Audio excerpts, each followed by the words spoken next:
doing it. You supposed to be happy you sitting there with Kid L. Why you mad? The Kid L Podcast.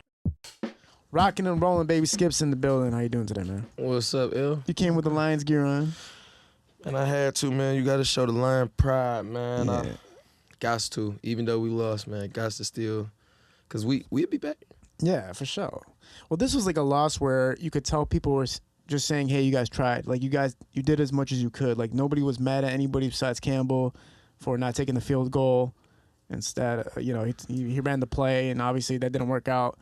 But people were like putting that to the side. The Lions did all they could. You feel that way? Like, they put their energy into it. I feel like they did give it all that they had, but I just feel like it was a few plays that should have been made, man. Like, I seen a few catches, and then I seen a few drops right after it looked like they caught the ball, and I'm like, what the hell? Yeah. You know what I'm saying? Like, it just didn't. I'm like, nah, this is not going good. Yeah, I was actually at the stadium watching it, which sucked because I thought I was actually watching the real Lions game, but it was actually a watch party at the Ford Field. And when you were watching the TV, there was two plays where it looked like we caught the ball, but it was Exactly, yeah. The same thing. Yeah. Same shit. It was like, what happened? Like, how did you just not grip that bitch? But a lot of people were on Dan Campbell's ass, obviously the coach, because he, instead of taking a field goal for 3 points when we were up, he decided to run the play, and then, we ended up having to give back the ball. Yeah, I mean, when you look at that we lost by 3 points, and you think about the 2 field goals that we could have kicked, that's the game. Yeah. We win. We go to Super Bowl. Why he didn't do that? Dan has become a product of Detroit, man. He's tough as hell. So I can't take that from him, bro. That's just, that's how he is here. We gonna go for it. It's all or nothing. Detroit versus everybody. What you're saying is exactly what I seen in his eyes. When he made the decision to run the play, I seen it in his eyes. He's like, we're going for it. I seen that. But I was like, you're making a terrible mistake, but I love you for it. Like, that's what I would do if I was in adrenaline rush. Everybody's going crazy, lion pride, all that stuff. And then it's like, you can't, though, man. You got to make the right decisions when you do anything. Yeah. Right over your emotions. Rap games like that, too, right? Yeah. Emotions. They can get in the way of actually making the right decisions. Definitely. I'm glad you put it that way because, sometimes me being an artist, I done been there where I'm thinking, like, oh, man, he don't fuck with me. This, that, and the third. And at the end of the day, man, you don't know what's going on or what. Like you ain't even talked to this guy.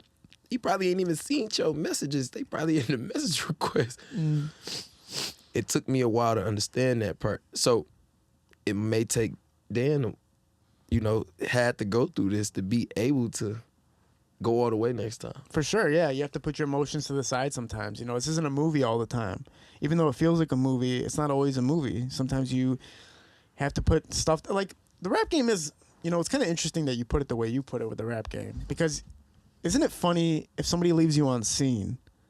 You think it's a problem, right? You know what I'm saying? If a rapper messages another rapper or a producer or whoever, and they leave you on red, it's almost like, oh, so we got a problem now. It couldn't just be like he was driving, seen it, put his phone back in his pocket. I'm gonna text him back later and forgot. It's like, nah, he's dissing me. Like, it's never just like, oh, he couldn't get back to me at this moment. Yeah, no, they don't never think like that because music is such a delicate art that, like, we put our blood, sweat, and tears into that shit. Yeah. It's times where people go in the studio and they can't, we spending money to do this shit and a motherfucker can't even create because they going through so much different shit. Yeah. So, it's just real touchy. So when a person leave you on scene about some of your art, you know what I'm saying? It's like, oh, this nigga, you think he better than me or something? Like, bro, what the fuck? Like, nigga, don't leave me on scene like I'm no bitch. Like, that's how niggas really be looking at that I had shit. a guy one time, I was at my Stash House's party or something like that, and he was asking to get in contact with me. So I was like, just DM me on Instagram. And then he's like, oh, what am I? I can't get your phone number? Oh, he's like, oh, I'm lower. Okay, I see you. I can't get that phone number. All right, big dog. And I was like, bro, I'm not even trying to. I just don't give out my phone number all the time. I just met you. Like, I owed this guy my phone number because we just had met and shook hands. Like, I never understood it. There's a lot of dynamics with the ego, and you're dealing with not only an artist as a character, But a lot of times you're dealing with very hungry people, if you know what I mean. Like, sometimes you're dealing with people who's like, yo, man, like, I got nothing, motherfucker. Like, this is all I got. So all I got, I got to give him my best shot. Yeah, I got to give him my best shot or I'll kill you. So it's... I kill you.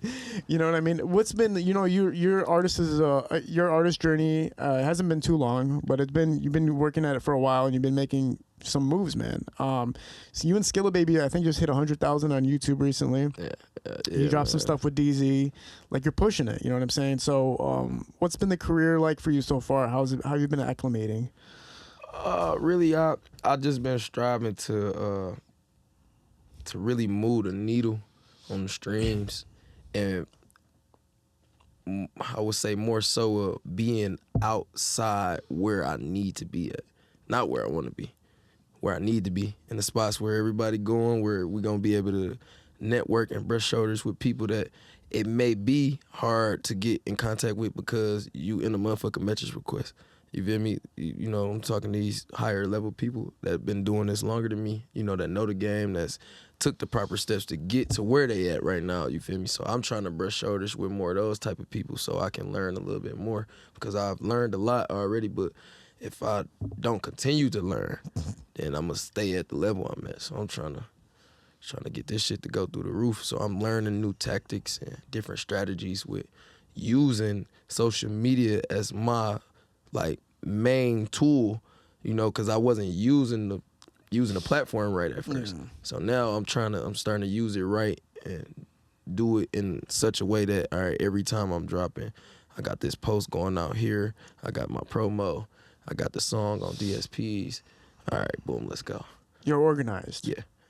And you're also learning to facilitate, right? And also to communicate. It does take a certain level of understanding, right? The way everybody first starts communicating develops over time. In the beginning, you don't know what the fuck you're doing or how you're talking to people. Yeah. And you don't know how you're coming off to people. I've been there. I used to talk to people like, and then one day I realized, like, dude, if you really want to get this done, just say it the right way. Just say it the right fucking way. Just say it the fucking right way. Right. Instead of telling somebody what you need to get done, ask them, like, yo, you think we could do this? Simple. All simple little things. Because it seems like you kind of like beating around the bush. Yeah, either you're beating around the bush or you're almost expecting them to be like, oh, yeah, I mean, I'm there. I'm doing it. But it's like not like that. Everybody, bro, everybody's a star, bro, in Detroit. Everybody's a star, bro. I know people hate hearing it, but everybody's a star. Everybody's got like some type of level of success within them that makes them feel like you got to approach me a certain way. For whatever it might be, it might have 1,000 followers, but to him, that 1,000 followers, him's like, I got it. That's what are you talking about? So at the end of the day, you got to realize everybody's ego is individual. You can't scale how your ego works and say this person's ego works the same way. Oh, no. He might think he's on a crazier level than you, no matter what you might have accomplished, for whatever fucking reason. But you need to work with him, so you need to like cool out. You need to communicate better. You got to learn how to definitely deal with different people. Yeah. See, I think that's really what kind of like separate me from the rest of the city in a way. Not saying that I'm just this guy, but far as like the knowledge and the intellect level beyond music. See, my skill base is communication and dealing with people and the psyche. You know, I understand how the mind works and I understand how people think differently. So, and I also understand that you got to respect another person, things, people, and their property and things like that. So if I'm coming off like that off the rip, I'm not really too much getting disrespected and stuff like that because I'm already coming high respect level and everything off the rip because I understand how you want to be treated. Yeah. Because that's how I want to be treated. Yeah. So if I give you that energy first, if you don't reciprocate that, then I know that I'm not the problem. And I know that maybe, okay, if they may not be in a good place right now for whatever reason is going on, it just may not be the time. So let me just fall back. That don't mean that you a bitch ass nigga or that you don't want to fuck with me. Nothing like that. You human. You got shit going on. I get it. Yeah. And you don't realize the times where you're on the opposite end where you're the one being that guy either. You know what I'm saying? Promise you. Yeah. Because you're going to be clouded. Yeah. Because of all the shit you're going through. So you can't even see past the bullshit. Facts. You know, so and I've been there. So that's give people a quick rundown. You know, you've been on here before, but not everybody's gonna be able to go back in time real quick. They're here right now. Give people your career as an artist in a nutshell. Okay, we're gonna do this real concise. Started rapping when I was like 7 or 8, writing raps and shit like that. 50 Cent was out. That was my favorite rapper and shit. Fast forward, went to Juvenile and all of that crazy shit. I wasn't in the house with my mom. You know, I was out here by myself. My father deceased since 96. So I'm ripping and running the streets with my boys and doing shit, getting into shit, and I just keep going to placements and placements and placements. So I'm all rapping and I'm meeting all these different people from all different places. And I learned the social skills that were put in place for the treatment program that I was in. And that's how I began to learn how to communicate with different people. You know, so now I'm able to do different songs and different shit like that because I'm not just thinking one way no more. Fast forward, go to prison, come home, 2019, Tee Grizzly already blows up, 2 years prior, and, you know, I'm like, you know, this is my boy, we're gonna do some music, maybe, you know what I'm saying, thinking that I could get into the music, like, more, because I'm seeing actively somebody who did it that come exactly from where I'm from, so I know it's not unobtainable. So now it's just making me push. So I'm trying to just get around somebody who can see my potential and I can show my ass. And now they can say, all right, boom, I'm going to take this guy under my wing and we gonna rock out. And that essentially happened with the exact people that I talked about in prison and everything. Like, it was weird, but 2020 was the year I actually hit the gas and I started actually dropping. Yeah. Then I gained a little bit more momentum in 2021 with a few nice drops, and, you know, Lando had projected me to have a breakout year, you know, the following year or whatever. And then I was running into problems with my personal life that just had me at a different headspace, and I just couldn't create. Right. I don't write. I only punch. Like, that's all I do. So I couldn't create. I would go to the studio with Chris at Get Fresh, and you know, shout out Chris at Get Fresh. That's my boy. And I would book studio time, and we wound up talking the whole time, bro. Yeah. And I'm still paying him for my studio time, bro. My head was so filled with different things that I'm going through that I couldn't even think straight to create, and I just needed to talk. Yeah. And we ended up doing President Baby Whoop, and that was like a different tape. It's where I was just like unleashing a lot of anger that I had built up, and people started to see like this different persona of me, or alter ego, which is Baby Whoop, and he's more aggressive, you know, and things of that nature, and it's just like more like raw music. Yeah. So I kind of like let him linger for a while. Then I just was like, you know, I like this guy. So I carried on with it, and I'm here now. We got Skip the Line on the way. This is my best body of work. I promise you. And like being real transparent with it, it's not a genre of music. You can't even describe what this is, because I got all types of different songs on here, and you're going to be able to see the versatility. You're going to be able to say, oh, yeah, Skip is more than a Detroit rapper. Nah. I don't want to be put in a box anymore. Yeah, I'm from Detroit, but I'm Baby Skip. I'm the motherfucking president. Yeah. You know, I'm going to tell you the good, the bad, and the ugly, and I'm going to preach the right shit, though. So that's where I'm at now with my music. I've been giving more truth and insight onto my past and where it led me. So the younger guys ain't got to take that same road. Y'all can take this little shortcut right here. Get straight to whatever you want to do with your life. Fuck the bullshit. Right. Yeah, and when you listen to some of the guys who grew up listening to Doughboys, Cash Out, and Team East Side, you hear a lot of motivational factors that they took from the music.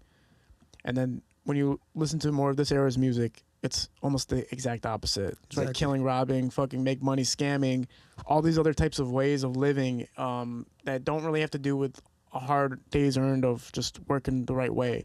I mean, even if you're dealing, I mean, that's its own world of you got to do what you got to do. You do it in the right way, it's better than you're doing it in a way that really, really hurts people, right? Right. are you taking that approach at all? Are you looking at it as a mentorship type tape or like a leader type role, or is it still kind of going to be rowdy and rah-rah a little bit here and there? Here and there, we are still coming from the trenches. Yes.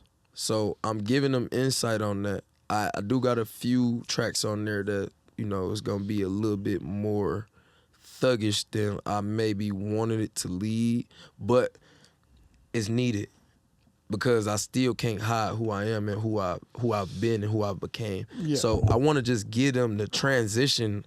You know, I want them to be able to hear the difference and how that was and how this is. Yeah, exactly. So like individually as a person as you are right now, the level you are at spiritually and mentally, it doesn't equate to what some of your lyrics might be, obviously. Yeah. But you're doing it because it sounds good sometimes, right? To just make good music for people to listen to and then gravitate to the deeper stuff. Yeah. You know what I'm saying? Exactly, yeah. So we got a few dance songs. I haven't really seen too many people from the city that was a rapper from the inner city that had the street life do those type of songs. So I wanted to break barriers with this one. Like I did a few songs for strictly the females. Cool. That's like I'm talking about. Yeah.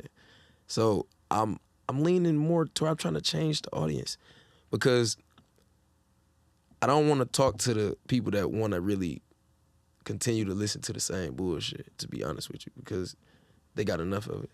It's oversaturated. So maybe that's not my market.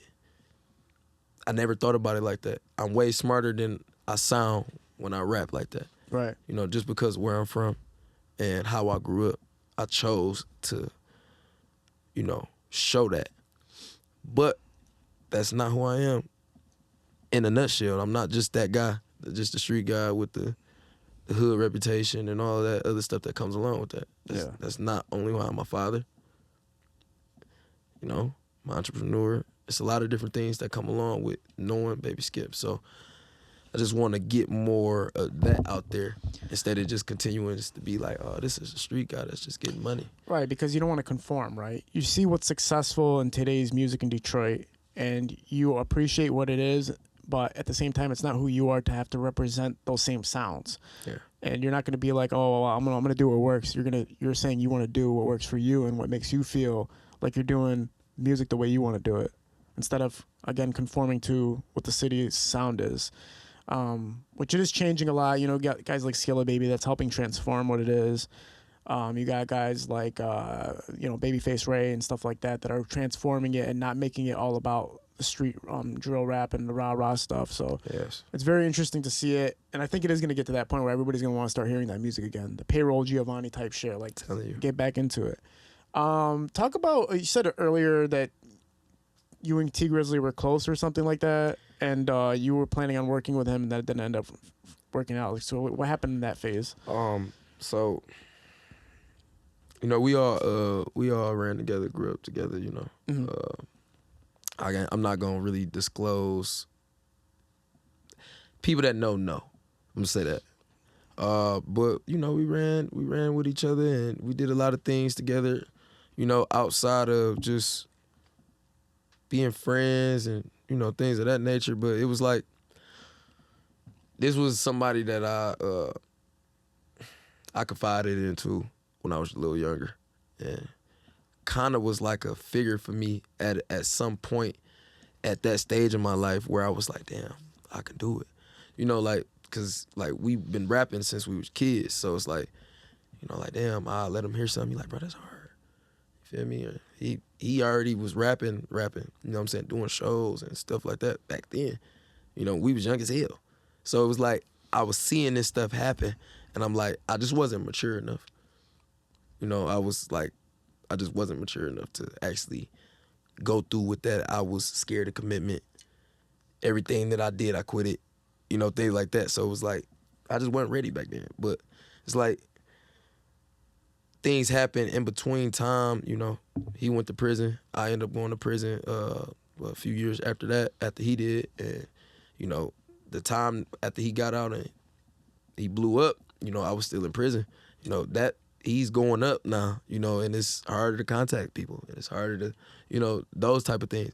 Not saying that the things that it can't happen, it just haven't happened yet, you know, and it's just like, you know, when the time right, I feel like that. When the time is right, everything that is gonna happen for you is gonna happen. Right. Like no one can stop what's gonna happen for you if you put the work in for it. Exactly. So that's what I never was like the type to feel like, oh, bro, don't mess with me, this, that, and that. We actually DM before, you know, about some business and stuff like that. So it's not like it can't happen. And nowadays, you know, things are so close and everybody know each other like that. Like things can happen like that in the blink of an eye. Yeah, I think he's working with like Horse and Red, and so it's like he's still tapped in, and, like and helping the guys coming up. Distant from the city. Right, and then so at that point, you know, Whoop obviously is big squad feel like that's that kind of slang in the logos and shit, right? So how did you get associated with Scoop and shit? So, you know, being around Barry and, you know, DZ, and, you know, shout out Big Face Barry, my brother F&B DZ. You feel me? Like those two guys right there, like really played a big role in who I am today. Like when I met them, like a lot of things changed. Like they just really was good role model figures when it came down to the music industry and just knowing how to like bring the best out of me.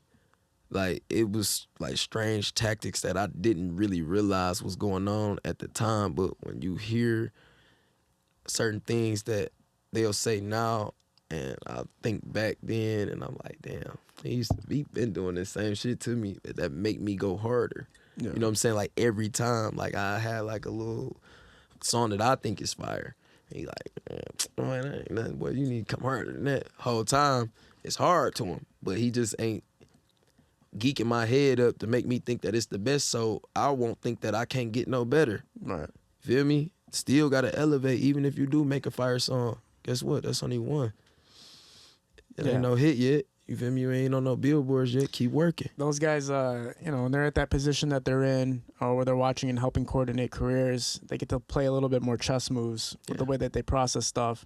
So even though you are a chess piece in that moment, it's a good thing to be a chess piece when you're being held by somebody that's looking out for your best interest and has accomplished things that you're trying to obtain. So it's like you trust them and they're doing the right thing at the end of the day. But that's fucking suck though, man. You make some heat and you know it's fire and somebody's like, yeah, it makes you might go crazy. Like, man, what the fuck? This was hate though. What the fuck type of it really put a battery. Imagine you're like hitting your girl from the back and you're like, you killing it. She's just killing it. She's busting all over the place and then she's like, you weren't doing shit for real. Like, what the fuck? Like, oh, so now what I gotta do? Like, what I gotta... How do I gotta come next time? Like, man, that is like that. Fuck that shit. I hate that. I don't like that technique. Yeah. So do you think it worked for you? Like, do you think that messed with your head more than it made things better, or what do you think? In the beginning, I used to get mad. Yeah. Because I didn't know how to accept the constructive criticism. Okay. I didn't recognize when somebody was trying to down me versus them trying to tell me, like, bro, you can go harder. You need to take a step back and find yourself. Gotta find your sound. Find what sound good. You know, you can't just go in there and just be rushing rapping and stuff like that. Like, so now I'm taking my time. You're gonna hear a lot more slower cadences from me. Yeah. Like, and I'm used to having like this upbeat tempo and sound. Like, it's a lot more slower this time around because I'm taking my time. And I'm starting to realize that a lot of the things that I want to say, it's a mouthful. So sometimes having a mouthful of shit to say just doesn't come out right. Yeah. Even no matter how good you think it's going to sound, how sweet the metaphor is, having a mouthful to say just don't always get delivered the right way and people don't receive it the right way. Right. I was watching, they talked about comparison of Goodfellas. And hopefully you've seen Goodfellas. Yeah, Goodfellas, Godfather, all that type of shit. So Goodfellas is obviously claimed to be one of the best gangster films of all time. And then they compared it to the new Gotti film with John Travolta, which got a 0% rating on IMDb and Rotten Tomatoes, and they compared why was Goodfellas one of the greatest gangster movies of all time, and Gotti, which is about John Gotti, one of the worst of all time.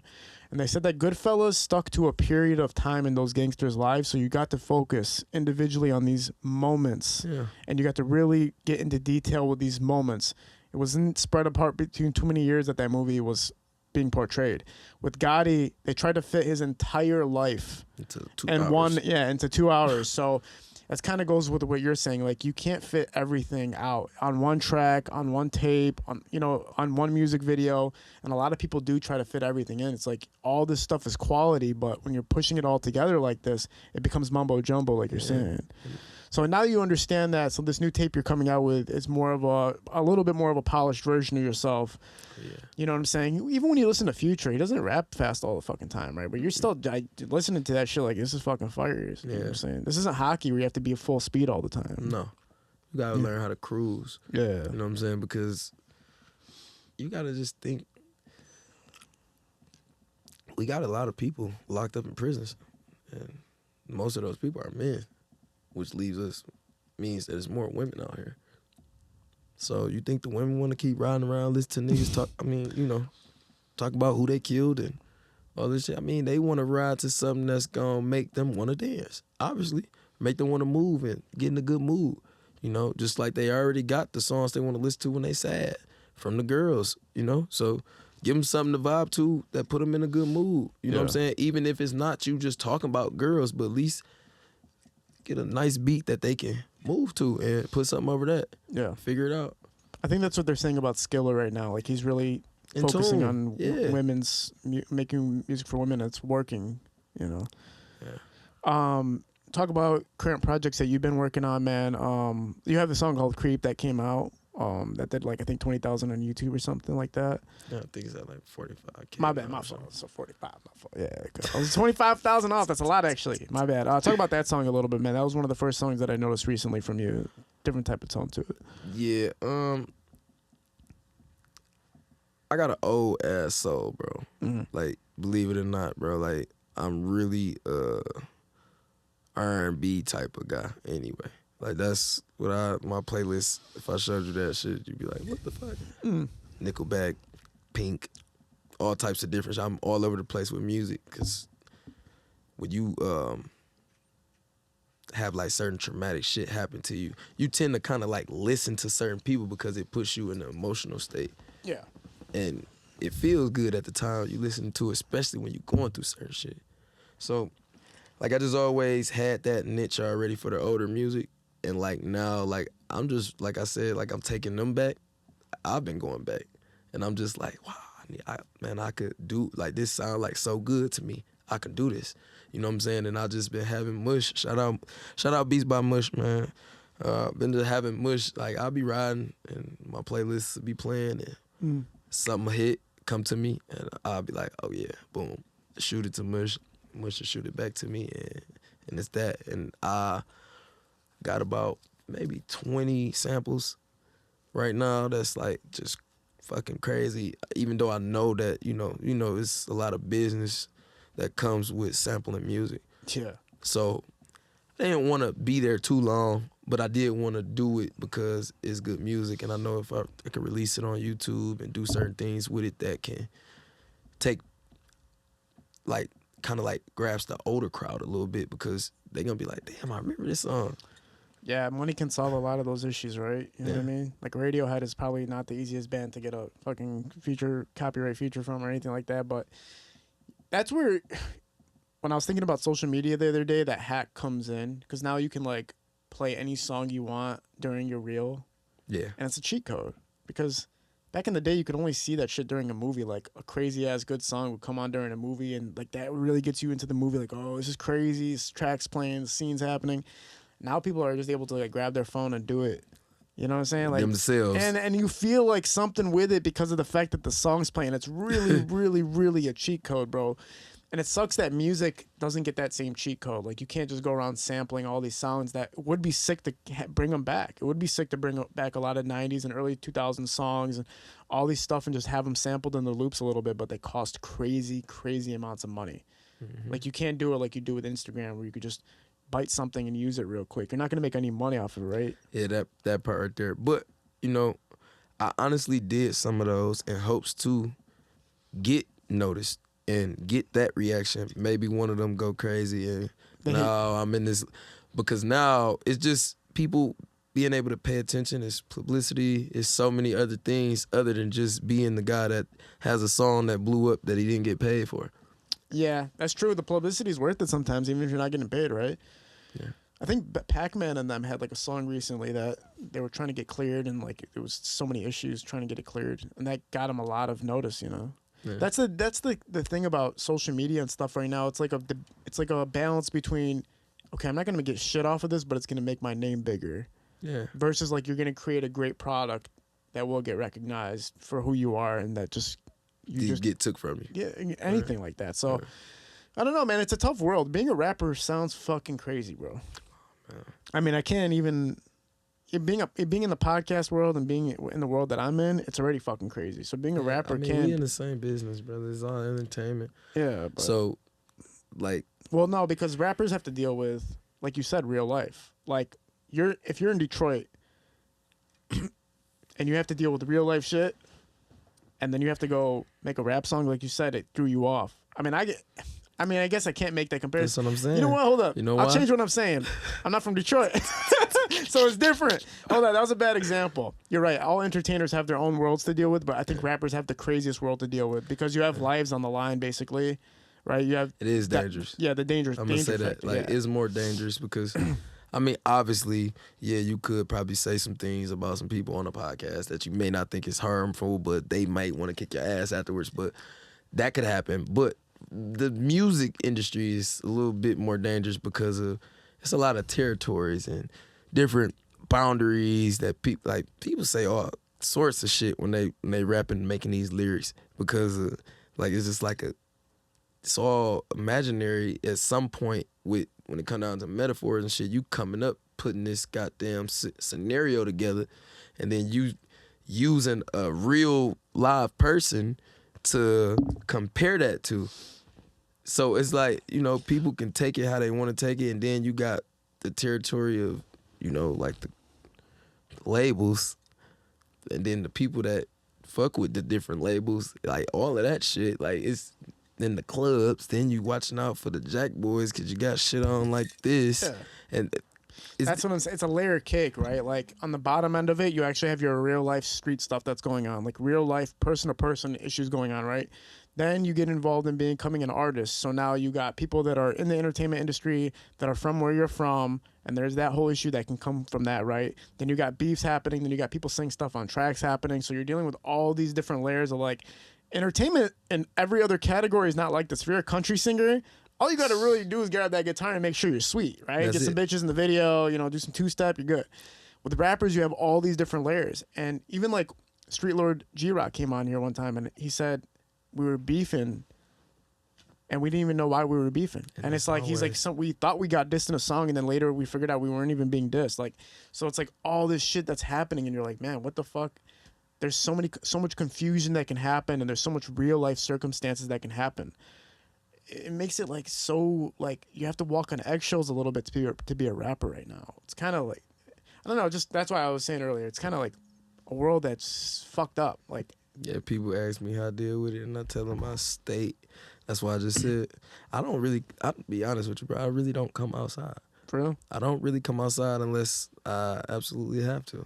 Like, you know, we go grocery shopping, we do normal things that normal people do, but when it comes down to me going outside, for me to be outside, I'm nowhere that I don't need to be. I'm everywhere I need to be. So if I don't need to be there, you're not going to see me. So that's how I stay out of the bullshit, because it's a lot of bullshit going on outside. So when you walk out the house, you just stepped into all bullshit. And it can go down at any moment, any second, no matter where the fuck you at. So it's just best to just sit the fuck down and sit still if you ain't got to be moving around, because a lot of people fuck up from moving too fast. Yeah. And doing shit when they don't have to. Yeah. So, and I've seen it happen. Yeah.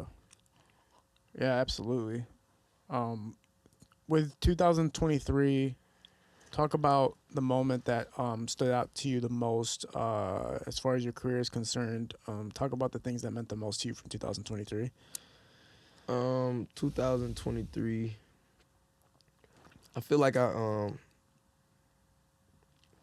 did a lot in 23. I was out of town a lot, and we got to do some really, really good music videos, like in different environments that I like just was new territory for me. Like I hadn't been to Vegas yet. I hadn't been to like certain parts in California and like just certain places like I'm known to go down to Houston and Atlanta, certain shit like that. But so we went more west and I had a blast. Like it's really fun down there. It's hot as hell. You know what I'm saying? Like you ain't got to worry about being cold all day. Like I'm anemic, so I loved it. I'm outside all day. Like damn man, this feel good. You know what I'm saying? We got to do that. Shooting videos in the sun. You know what I'm saying? Why it's cold as hell here. So like it got to be able to. I feel like it made it a little bit more fun again.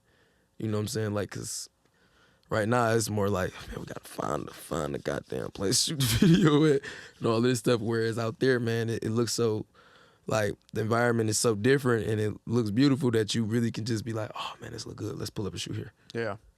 Like, man, just like that. Like, let's get this scene.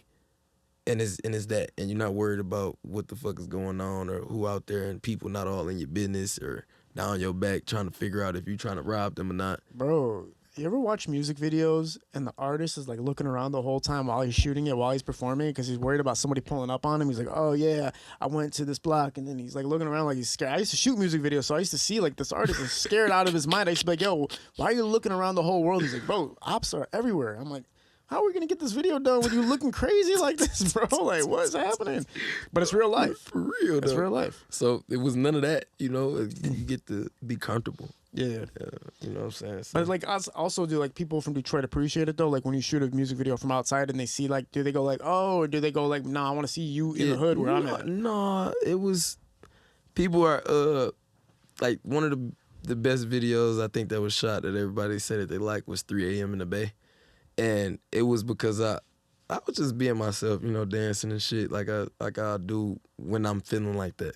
You know what I'm saying? Like, and I really had fun with that video. So I feel like it's more, me personally, I think they just want to see you be you. Yeah. And like just do things that people just don't do.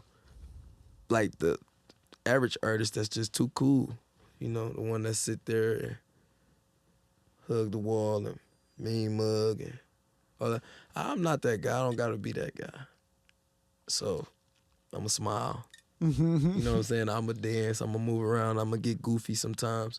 And I got better, you know, feedback and reactions off when I was like that versus me being high as hell and can't even fucking have no energy and all of that, you know. So it's really been more, and that's another thing. Like I cut back on the drugs. Like I'm 2.5 years clean off lean. Congratulations, man. It's a long ass fucking time. Yeah, that one was a tough one. I actually I had passed out in the club off lean and mushrooms, man. Fainted. On camera? Man, I could have been shit. Sada Baby was in that motherfucker. Wine, everybody. How'd you guys handle it? Shit, after I woke back up, school walk up to me and say, stop doing drugs. You need to stop doing drugs. And that was a moment. I was like, oh, shit, man. He right. You know what I'm saying? I was like, shit, fuck. If Sada Baby's telling you to stop doing drugs, you know that's probably the time. Yeah. I mean, look at me. I ain't really too big. You know what I'm saying? And I'm a all or nothinger.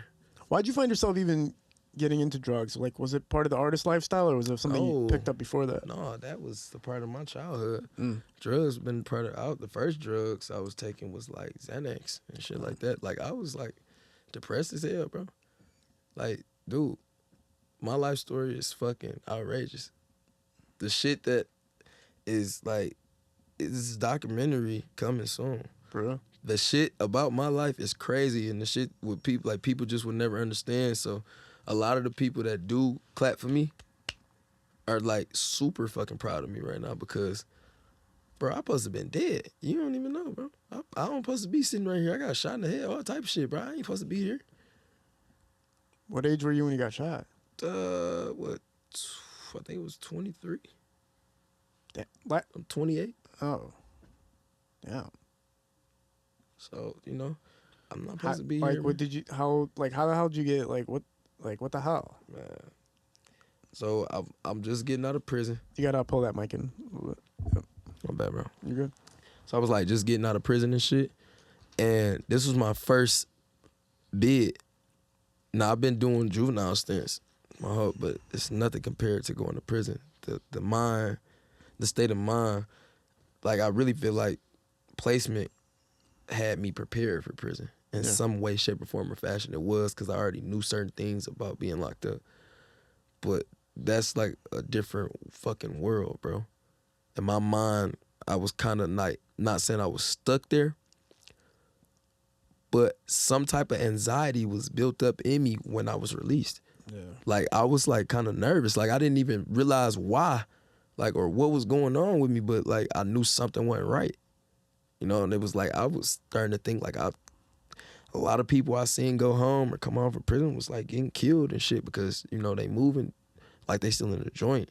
Try to put their hands on people and shit and all that type of shit. When motherfuckers, you ain't in the joint no more.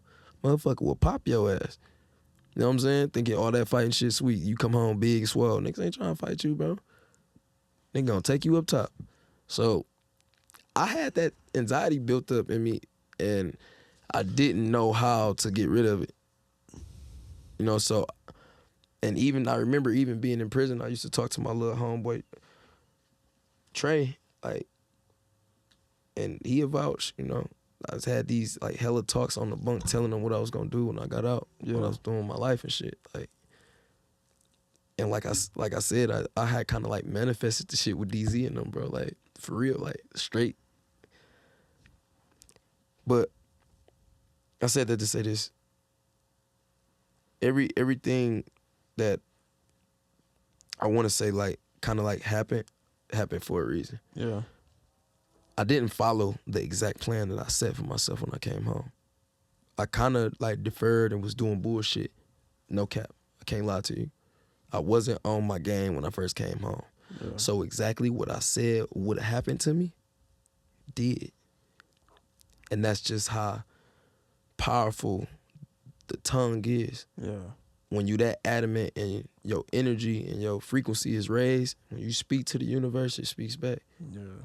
So that was the chance that I got. They told me, basically, you know what was written for you.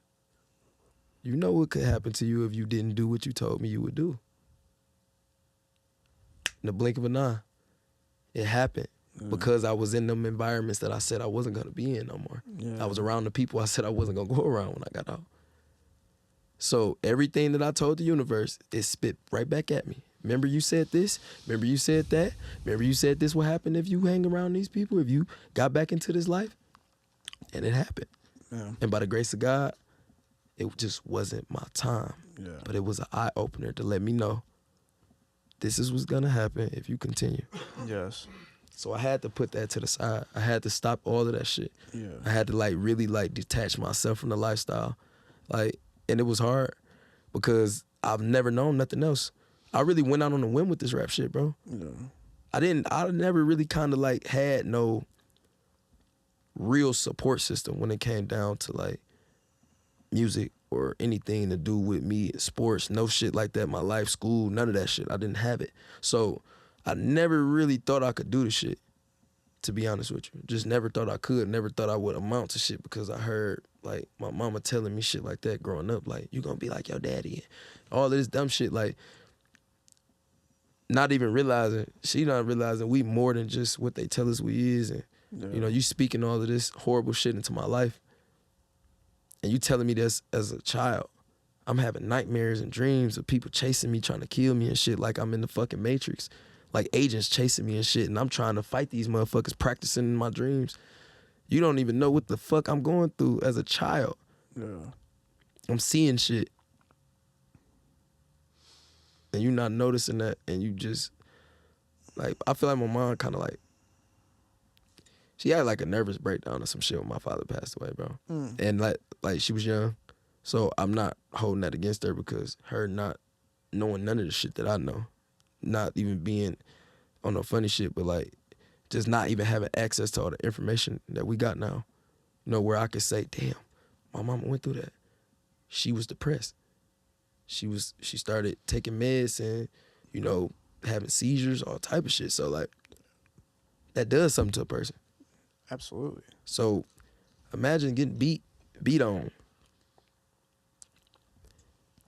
by your mom at a young age, and then finding out later on in life that it was all for no reason because she was going through these mental illnesses. I done built up so much resentment towards this lady. Yeah. So much hate because of the things that I had to endure. Yeah. And it was all for nothing. Something that you couldn't even control. Now my mom really fucked up. So, and I touched on that too on this tape. I touched on that. I went there. Like, and it was hard as hell to do it. But like for my on the emotional side. But it came out like I wrote it. Yeah. And that's when you know that the music is going to be true and genuine, right? Because it's coming from real past experience and stuff, and trauma is a huge contributor to making emotional music that people can actually connect to. I'm sure there's a lot of people that can resonate with everything you just said and the experiences you've been through, to some degree at least, or at least feeling the same ways you felt. And being able to put that through the music is going to create that connection between you and anybody listening to it. You know what I mean? Tell everybody when that tape's going to drop too again one more time, bro. To be honest with y'all, man, I'm going to keep y'all funky. We ain't even got no date yet. You know why? Because the game plan is just different. Sure. I'm going to be rolling out singles for y'all all year until one of them motherfuckers catch fire. I'm with it. And when they catch fire, y'all will get skipped the line. But until then, y'all going to get hella singles, fire visuals, you know, and I'm going to keep the content coming for y'all. It's not going to be no hurdles in the road where I'm slowing down. I got a lot of shit in the chamber already. I'm just on a schedule right now to where we're releasing and putting money where it needs to go. Cool. I'm excited for it, man. We'll get you back on the couch before the tape drops. Make sure everybody's updated. It's good to get part of your story here. I know we got a lot more to unravel, man. I'll get you back on this couch as soon as possible so we can tell the part 2 to the Baby Skip story. We're at Parallel Sound Studio, High Level Visual Shootings Productions. We're out. Peace. Peace out.